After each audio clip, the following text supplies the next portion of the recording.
মাজত আছে আন এগৰাকী দৰংজিলা সাহিত্য সভাৰ শুভচিন্তক, এগৰাকী বিশিষ্ট সাহিত্যিক, বিশিষ্ট ব্যৱসায়ী অৰুণ বৰুৱা ডাঙৰীয়া। তেখেতৰ মনোভাৱ দুই এষাৰ জানিব বিচাৰিছোঁ। মোৰ নাম অৰুণ বৰুৱা। মই আজি অসম সাহিত্য সভাৰ আজীৱন সদস্য, দৰংজিলা শাখাৰো আজীৱন সদস্য।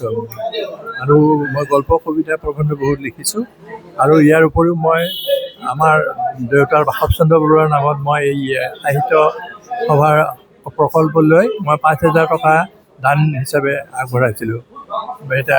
এতিয়া বৰ ভাল কথা, এটা নতুন বিল্ডিং আমাৰ বনাব গৈ আছে।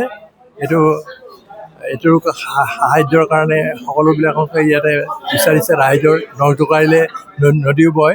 গতিকে মই ভাবোঁ যে আমাৰ ৰাইজৰ অনুদান বৰঙণিৰে যথেষ্টখিনি আগবাঢ়ি গৈছে। ভৱিষ্যতলৈ আমাৰ নৱপ্ৰজন্মই জনমে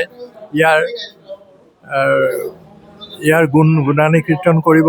আমি মৰাৰ পিছতো আমাৰ যিবিলাক নৱপ্ৰজন্মই শান্তি পাব ইয়াত সাহিত্য সভা।